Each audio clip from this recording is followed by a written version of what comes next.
So we're back to doing the Easter quilt. So I have formulated my plan. So I've starched my fabrics here. I have not starched either of these two yet because I haven't decided. But these fabrics are starched. I'm going to cut them into strips, sew them together into panels, and then I haven't printed them out yet, but I'm going to find some images or draw some images of a bunny, an Easter egg, a lamb, and a chick. I think that was the 4 things I decided on. I thought about maybe a flower too, and a couple other things, but anyhow, so I'm going to cut these into strips, sew them together into panels, and then cut out appliques and sew them onto one of these two as a background. I haven't quite decided yet because it's hard to tell when their fabrics are just kind of laid out like this. Once you actually get one of the appliques, it would be nicer to set it on top of the fabric and then decide, hey, there's too much pink in all this pink to go on this pink. Versus it would look really nice on the green. And maybe that's what I'll end up doing, is saying, hey, maybe I'll do a couple of different panels, like pick out these fabrics here and make one panel, and the pink fabrics here and make one panel, and then pick out these fabrics here and make one panel, and be able to cut out a lamb and baby chicks out of this and put on the green, and maybe a bunny and Easter eggs out of this and put on the pink. Something like that. Not 100% sure yet, but I was thinking at first that I would pick one or the other of these two, and I wasn't sure yet which one, so I figured I'd go ahead and start my strip panels first and then decide. I broke my fabrics out into 2 sets of 6. So the first set here is the more bluish turquoise. Well, that's not turquoise, it's blue. Bluish color. So I've got 6 pieces here. So I'm going to go ahead and cut 2-inch strips, which will give me, once they're sewn together, it'll give me a 9.5-inch block. So a 9.5-inch block by about 20 is what I was figuring. And the images that I'm going to print and cut out, I expect will be around 8 by 10, like a regular piece of paper. So like 8 by 10, 8 by 11.5, whatever standard paper size is. It'll be smaller than that to fit into a regular size paper, and then I'll print it out and place on top of my fabric to trace it and cut out. So yeah, I figured that 2-inch strips would give me 9.5 inches in length times about 20 inches in width. So I should be able to get 2 out per sewn together piece. And I need to do 12 appliques all together. So I'm going to do 12 blocks. And so, actually, what did I decide? I need to do 20. So I have this set of 6 right here, fabrics, and then I have a pink set of 6 fabrics. So if I need to do 20, I need 10 from each set, 10 blocks from each set, and so I need 10 2-inch pieces from each of these. So I am not going to get that much. Okay, well, maybe I need to rethink what I'm going to do. Yeah, because I wanted to do 4 rows, well, 5 rows of 4 columns. So I may end it, well, I have doubles of all of this. So what I'll do for right now is just cut 2-inch strips from this right here. It'll give me actually 9 blocks from each of the sets of 6, and then I'll just take the rest of the fabrics and cut out the 2 remaining blocks. And they'll just be extra super scrappy. Actually, I think I literally have a duplicate of every single fabric that's here, and a duplicate of each of the pink ones as well. So I could literally just do an extra block from the other fabrics then. Alright, but anyhow, for right now, just cutting this into 2.5 inch strip, or 2 inch strips, which will give me 9.5 inches for the block with 6 strips. Alright, so I first need to get a straight edge. So let's go ahead and I'll do that here. And I tell you what, I'm going to move you around. Give me just 1 second. I always seem to realize too late that you're going to be looking at the wrong side of my arm. And I'm just a little bit too far out on the table, so I'm going to back up a bit.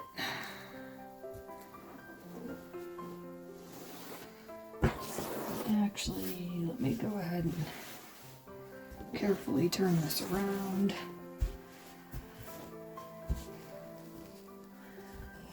Let's scoot you over this way.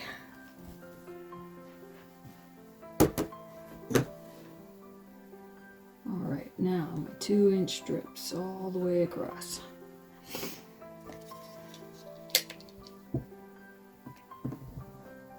Ooh.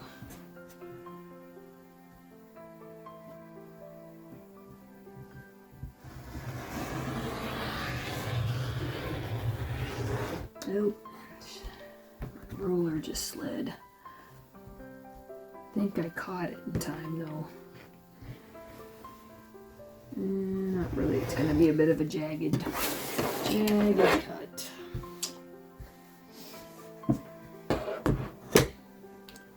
Well, do better on the next one.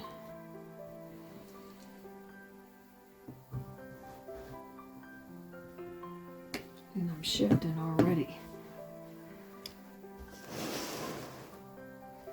I think because I've got this too far away from myself. There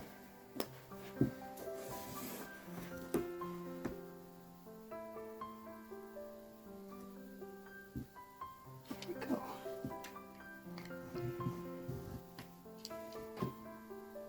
Boy, this fabric is really slick tonight.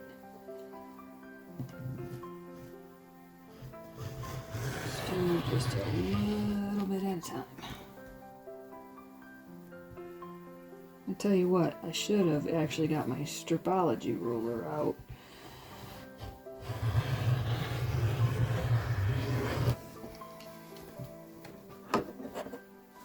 But since I'm doing all 6 of them, I couldn't fold it up.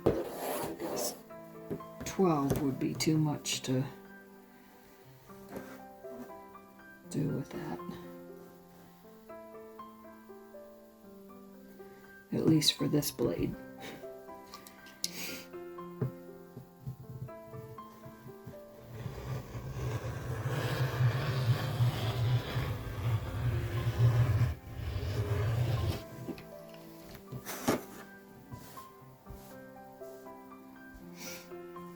So that's going to be 3 blocks.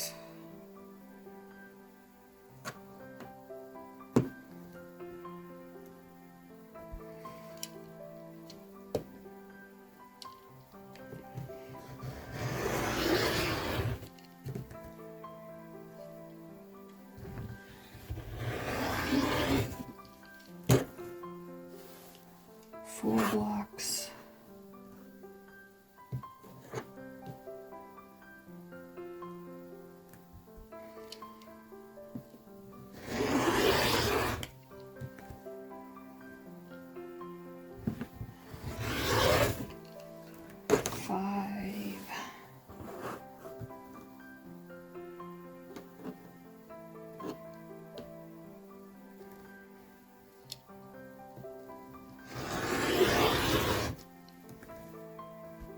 Ooh.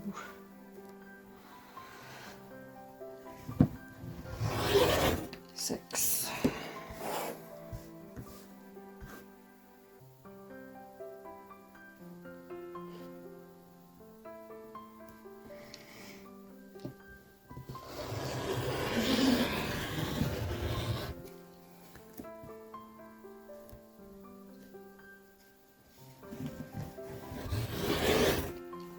7.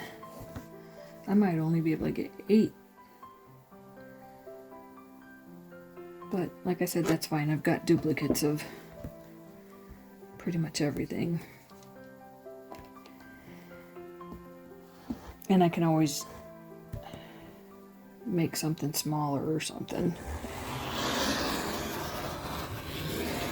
Oh.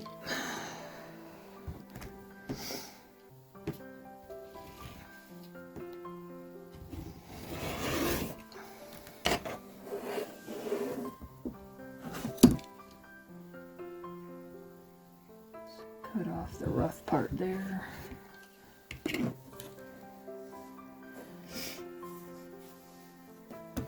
Maybe I can get a 1.5 inch strip.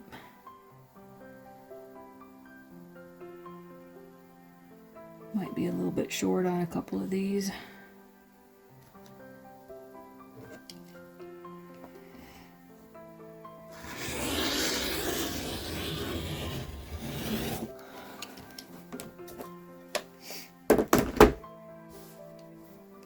Should be about right there.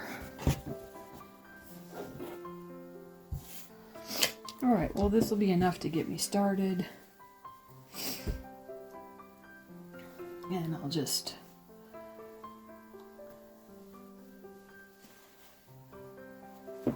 sew them together in panels.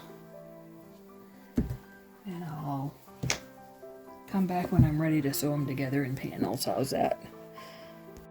Okay, and before I sew them together, because I want them to look fairly scrappy, I'm gonna take it and do, so like I'll do this set of strips in this order that I cut it. Second one, maybe I'll do like pulling the first one off and putting it at the bottom, something like that. Next one, you know, pulling off the first 2 strips, you know, maybe not necessarily in that kind of order. I want them to be a little bit different, so this one I'll take maybe the bottom one. And I'm kind of realizing that I should have fussy cut a little bit more because that's not very good pictures of the bunny. But that one's pretty good, so. And this I might just toss in between the couple of the lighter colors. So I'll kind of mix it up as I'm sewing them too, but I just want to have them each be in a little bit different order rather than all of them starting with this at the top and ending with the bunnies at the bottom. So maybe we'll start with the lambs. Oh, I already did start with the lambs, but we'll do that again. It's fine.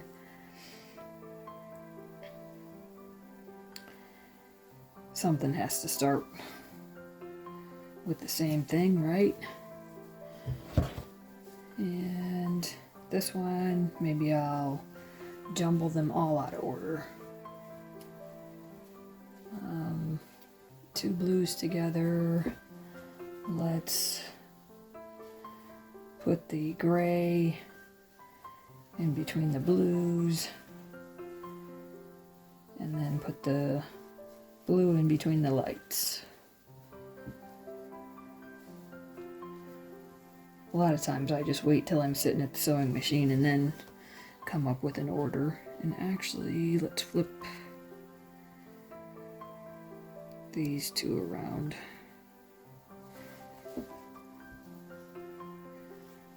And we'll start with the bunny with the glasses on top. There we go. So something along that line. I'll sew them together and they'll each be a little bit different panel to cut out my appliques from.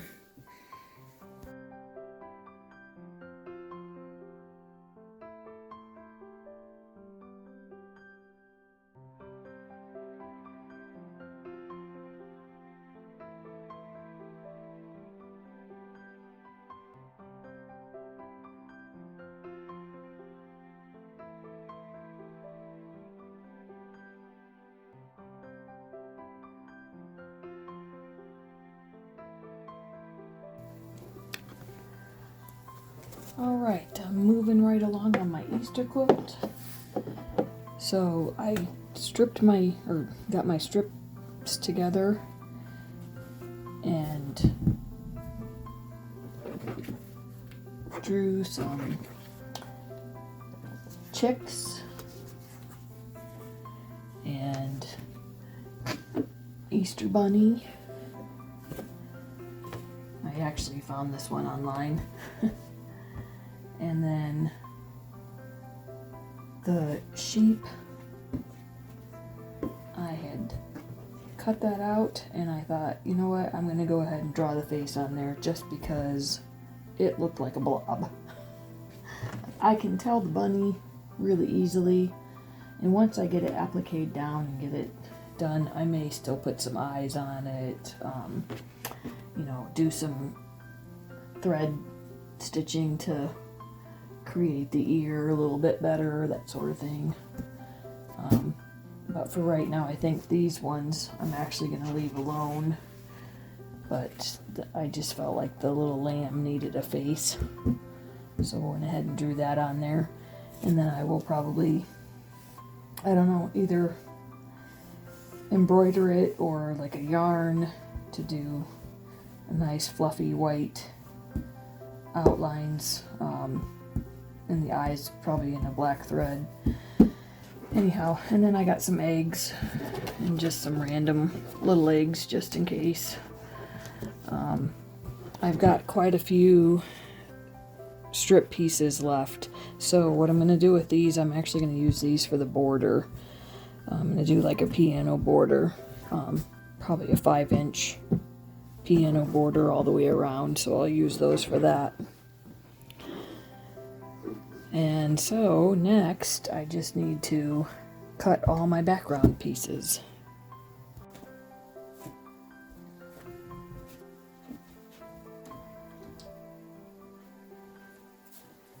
Okay, I am cutting my blocks 11.5 inches high by 10 inches wide. I'm going to do 4 columns of 5 rows.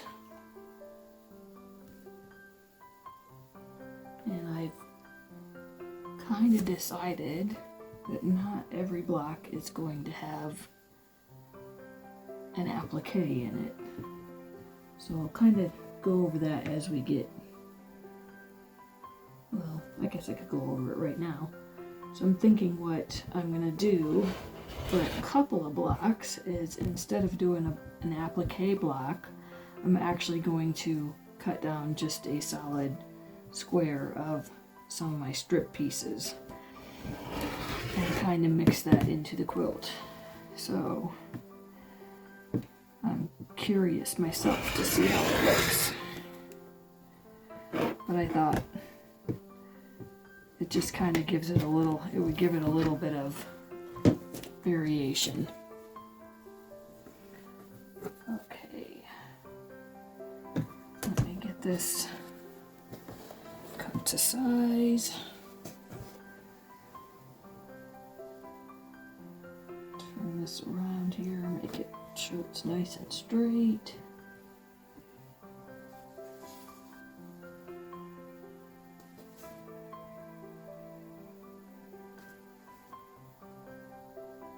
Okay.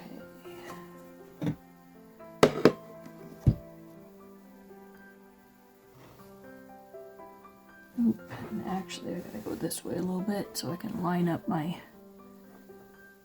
1/2 inch mark. Make sure I'm lined up down here. When I do smaller pieces, I try to use my rulers to measure by, but when I do larger pieces, I have to use my mat.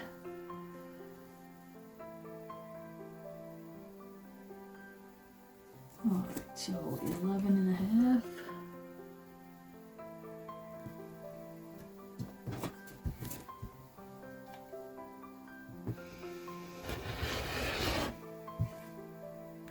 And I went with 11 and a half tall by 10 inches wide, just because some of my pieces are more, like my little lamb here is more rectangular. Well, I guess even the chick is kind of rectangular, just turned the other direction, but it's actually more on the square. Is not quite a square. I don't know how I want to describe it. It's not as wide as it is tall. I didn't want to have as much width as I had height. That's the way to describe it. Sorry, I was getting into the cutting and couldn't think what I wanted to say. Most of my little graphics here are more vertical than horizontal, and so I would like to have more height than width and not have a tremendous amount of excess space on either side. So I went with 11 and a half high by 10 wide. It's gonna give me a little bit more space on the sides than the top and bottom for most of these, but it was also going to measure out to be a nice width for, you know, wrapping up in the quilt. So I didn't want to have to do an extra large border on the sides compared to the top and bottom. That would just kind of probably look odd too. So all right, cut off the side here. In fact, I'm going to bring it up just a little ways so that I can see my lines. Bring it up to the 1 inch mark, and then I can see my lines on the mat. And actually, I just realized you can't quite see it. Let's see if I can go this way and then you can see. Nope. I can't quite go far enough. Maybe I can. I know, I should get these things set up ahead of time. Alright, so I'm just going to trim this off. Kind of going at the wrong angle here, but oop.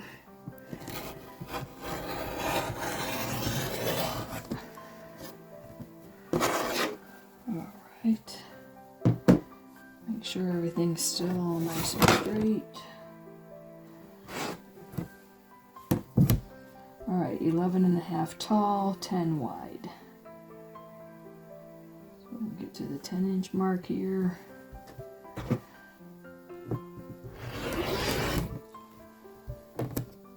Alright, that's going to give me 4 pieces. And we'll go to the 20 inch mark here.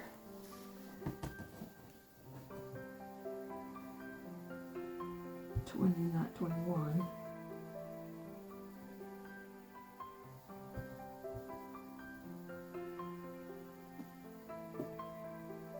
Okay, and 20 inch mark.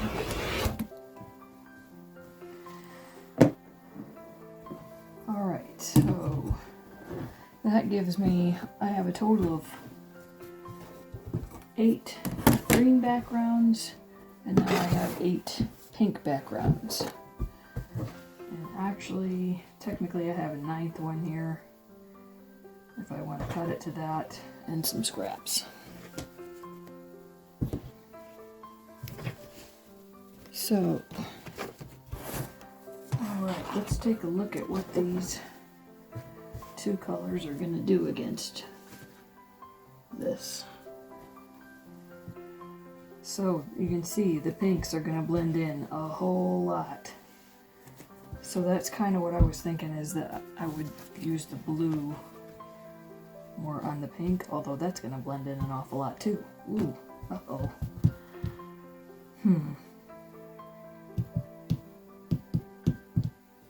Once I get it stitched though, I think it'll be alright. It just really likes to, yeah. This fabric has such a design to it, you know, the bubbles and all that, and yet it's kind of a faded pink that it's just blended, whereas this is so bright and kind of has that grunge look to it, which I don't think it actually is, but it has that look. Okay, well, let's try a couple different ones and we'll see. Yeah, see, so my lamb is really gonna blend in too. Well, I may have to reconsider this particular fabric. Actually, I don't think I will. I think once I do the stitching, it'll be fine. I think I'll like it. It's just my immediate reaction is that it blends so much. See, that one really... but I think as long as I use mostly the pinks on the green and use more of the blues on the pink, I think it'll be fine. In fact, where did I put them? Down here. Let's see how, what do I got here? Yeah, if you do like a really pretty color stitching around the egg, I think that might actually be the way to go. And I don't know, I was kind of wondering with the eggs if I might offset it or just do it straight. I think I like it straight, up and down. And then the fabric, as you can see, I kind of did them in different directions depending on, honestly, I just did them in different, I just put the cutouts on there any which direction and ironed it down and cut it out. So I used heat and bond. I thought about doing the I can't think what the phrase is right now. The, you know, where you put the seam, or not seam, but where you fold it under and applique it on that way. But I thought I'm just going to use the heat and bond and then stitch over top of it to hold it down.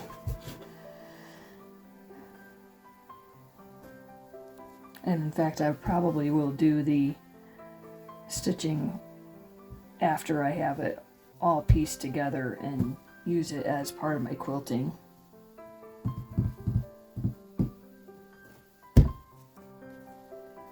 Alright, now I'm really thinking about decorative stitches that I can use for this to really highlight it. We'll see.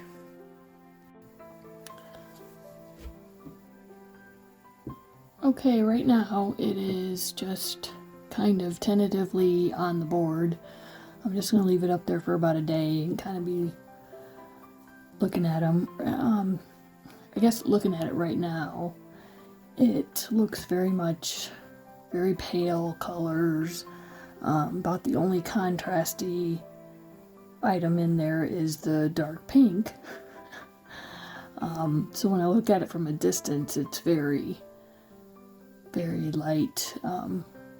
Not a lot of contrast to it just now, but I think once I get it all pieced together, you know, get it ironed down, get it pieced together, do some embroidery on it, do the stitching around each applique, get a border on it, all those good things, it'll be a pretty quilt top. And then we'll maybe do some more quilting. Actually, I think I'm going to do I think I'm going to stitch down the applique as part of my quilting. So for now, next step is to actually, right now each of those appliques is just pinned up there on the block. And so the next step is to actually iron them down and then piece together each of the blocks. So yeah, I think I'm gonna like it in the end. I'm just a little, I don't know, it's so pale right now. But yeah.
Part of the reason I'm going to have to do some stitching around these is not only to give it some definition from the background, because this pink so blends in with the applique, not only to give it some definition, but also the fact that when I use the heat and bond on something that has been pieced together, there's gonna be some wear and tear on any spot where it's joined. So even the heat and bond, most of the time, if you're not gonna wash it very often or that sort of thing, heat and bond will be fine just on its own. But in this case, even if I don't necessarily wash it all the time, it's gonna start to wear right there where the seams come together. So I would stitch it even if I didn't really want to, even if I didn't really need a clearly defined edge. But I do need a clearly defined edge, because as you can see, it just really blends in a couple of spots. Well, pretty much all the way around, actually.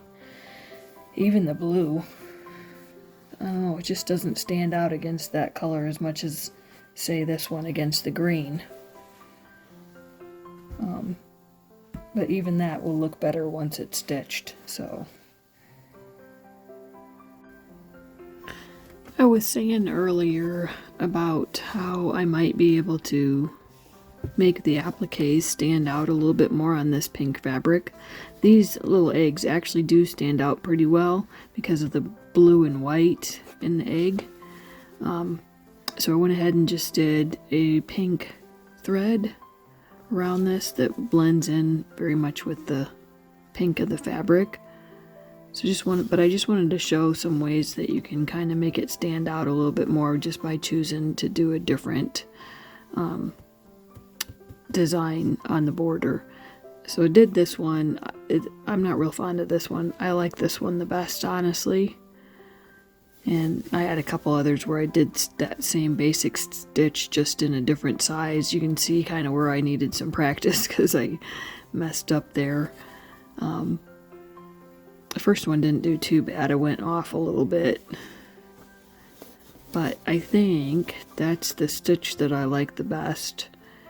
And like I said, this light pink thread still very much blends in with the background fabric. So if this were a pink fabric right here it would still very much be blending in with the background fabric.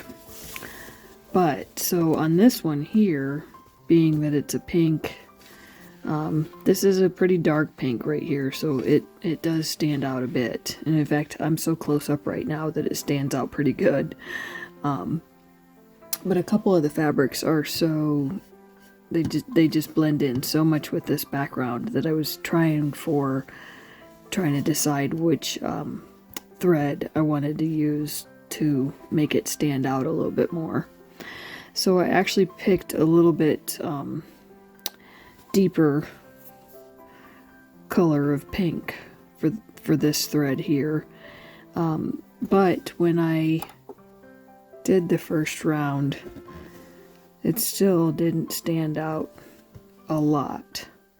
So I went ahead and actually took a very purple thread and did a second round. One of the bad things about that in this particular case is I didn't mark where I started.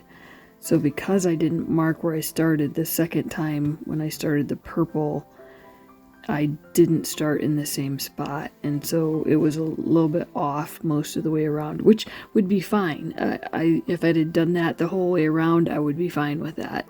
But it did kind of catch up and match up in one little section here, and I actually would prefer if it had all matched up, or if it had all been not matching.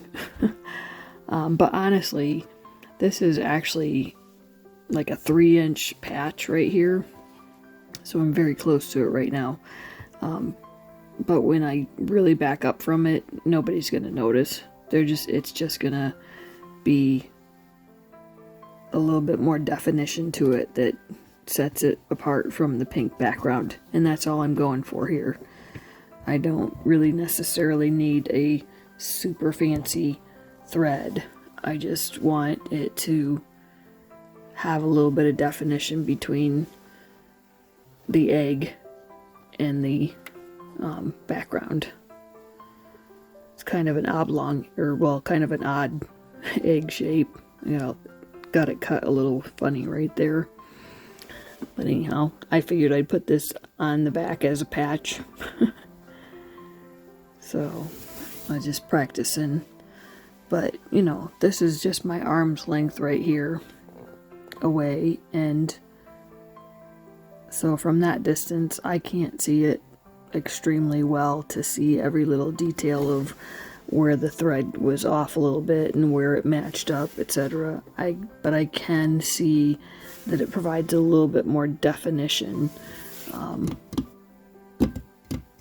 Yeah, so I think I like that. So I'm going to continue on with sewing my top together and sewing the piano border onto the top, and then I think I'll do the sandwich, and then I will come back and do applique. So I went ahead and I already have, I'll show you here, I have already ironed down my applique pieces, and I was thinking that I would do that and then stitch them all together and have my top all ready and sandwich my quilt together, and then sew down the appliques as part of my quilting. Now, the other way I could have done this was to actually just sew all of my backgrounds together into my top, and then sew the piano border on, and then sandwich the quilt and do the actual quilting. I could have done like a crosshatch quilting on it and then put the appliques on. That was actually something that I had briefly thought about and then kind of forgot that I'd thought about doing that. And so that would be a way to do it. You have your top all ready without the appliques and crosshatch quilt it, and then applique on top of the crosshatch quilting. And that would have looked really neat too. But I think what I'm going to do is actually Since I've already got my appliques down, I'm just going to sew my pieces together, put on the piano border, do my quilt sandwich, sew down my appliques, and I think I may actually just do like knots in the corners of each square. So it'll be kind of a applique, a little bit stitched down, quilt, not really quilting, but stitched down, and then also a tied quilt. So it'll kind of have a little bit of everything in it. Piano border. Hopefully it's gonna definitely be a lot of Easter spring colors. So I'm hoping it'll turn out really nice.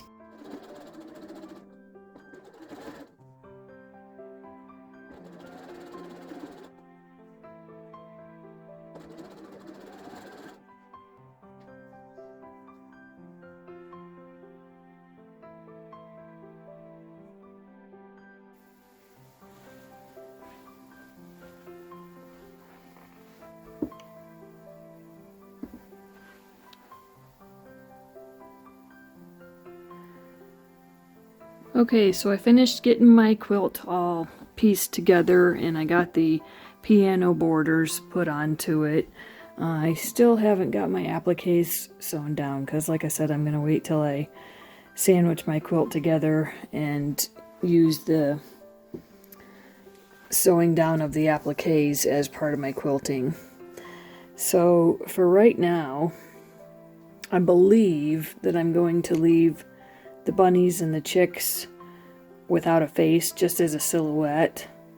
But on the sheep, I had gone ahead and drawn in a little face, just because when I cut out the applique without the face on there, it just looks like a big old blob. The bunny, you can tell from the silhouette bunny, and you can tell from the silhouette that those are chicks. They'll stand out a little bit better once I get the applique actually sewn down. Right now that pink fabric is really letting the applique blend in with it. But once I get it sewn down, it'll look better. But anyhow, some of these stand out pretty well against that green especially. But the pinks are a little bit more difficult. And some of these sheep will look very cute once I actually get it sewn down, and then maybe use some heavy embroidery floss for the face. Or I even thought about like tacking down a yarn, like a white yarn maybe. Anyhow, so it is Easter now. I didn't think of this project until like 2 weeks ago. It really wasn't enough time for me to get the project done with all the other projects that I like to do. And so I'm just going to wish everybody a happy Easter today, and I'm going to work on this later this year for next spring, for next Easter. But I do have the backing done as well. Let me kind of spin you around here, and I'll show you a little bit of that too. Okay, so all I did here was piece together all the extra fat quarters that I had, and just pieced them together to make a backing for the quilt. I kind of thought about saving them for other projects, but Easter fabric isn't really something that I'm going to use a lot of in other projects, and it's kind of one of those things that once you've got one project of it, if I do come across some other Easter fabric someday and want to do a different Easter project, I kind of want it to probably look different. So it's not like just a regular color. Even then, when you have some regular colors, you can get kind of bored of the same fabric. So I just figured this way I would use it up and not have to come up with a pretty pastel color to put on the backing. And anyhow, that I'll have it used up, and yeah. And then I also still have some of the piano borders that I made there. And so I'm actually going to cut these. This is a 5-inch piece right here, so I'm going to cut it into binding. And I should have plenty for binding the quilt with that then.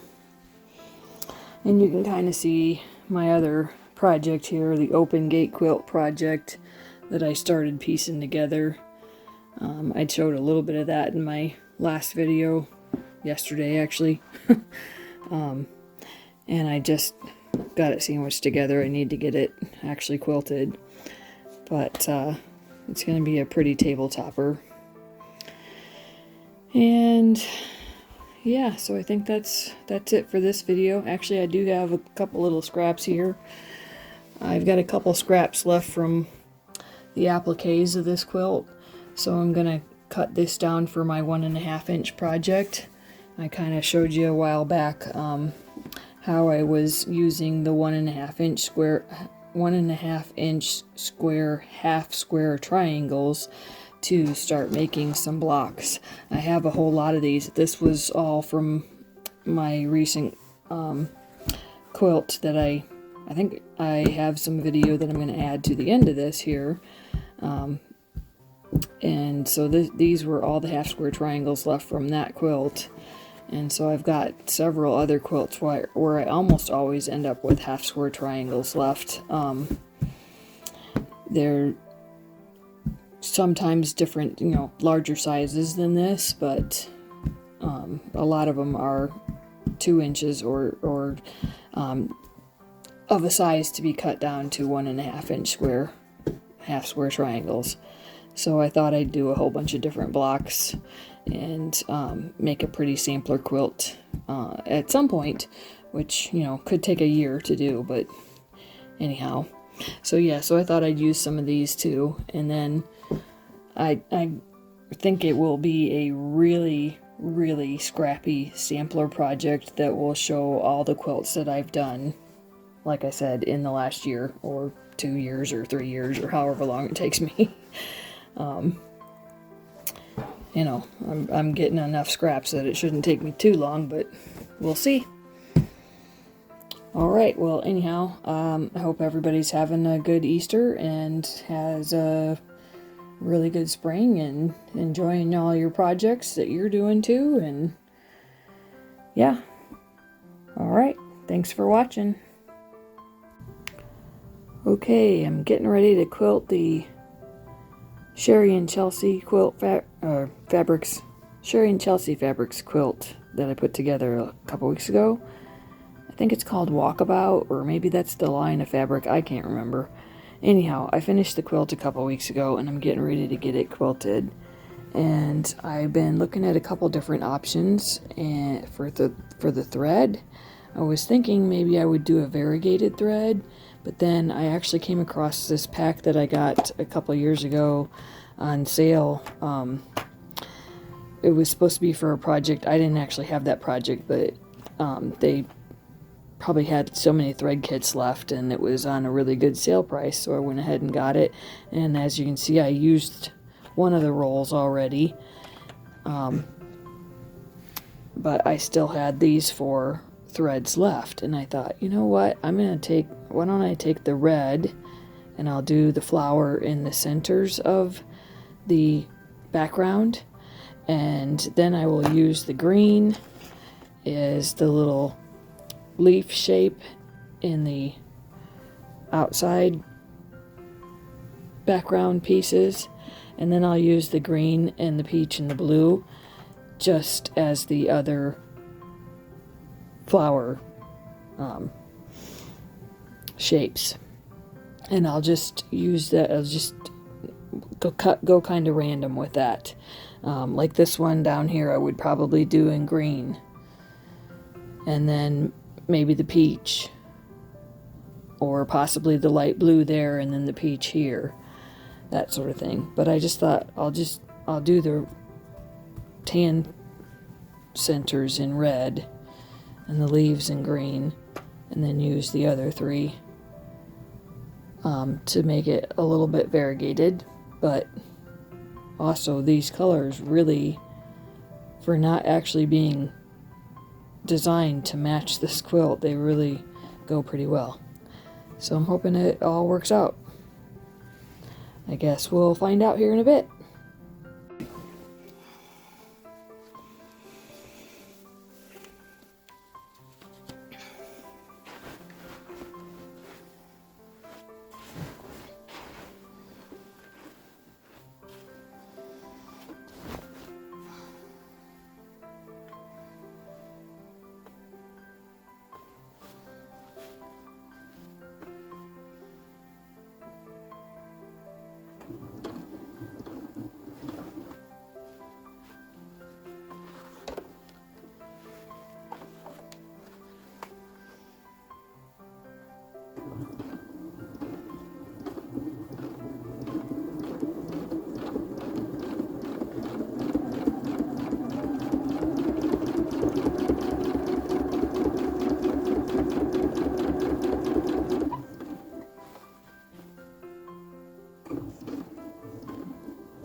Well, I finally think I'm getting good at domestic quilting, and then I get all nervous and mess up again.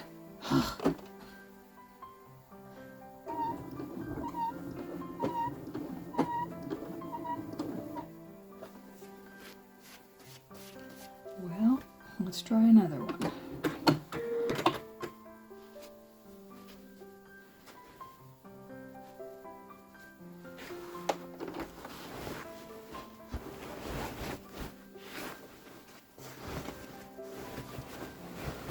And why is it always that you do the worst on the ones that are the most visible, and you do the best on the ones that are the least visible?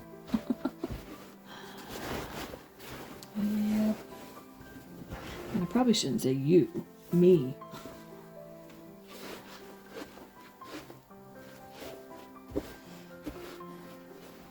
Yep, most of the ones that look the worst are the darkest red. But I'm calling it my primitive quilt, because it's certainly got some primitive quilting in it. But it's got kind of a cutesy flavor to it that way. That's what I'm telling myself anyhow.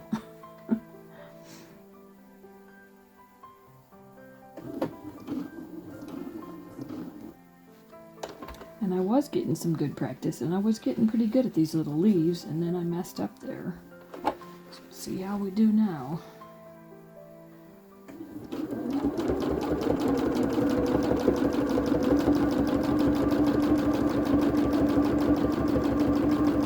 I think part of my problem is I like to have my hands really close, and I need to get a little further away. But then I just don't feel like the fabric is flat enough, or that I have enough control.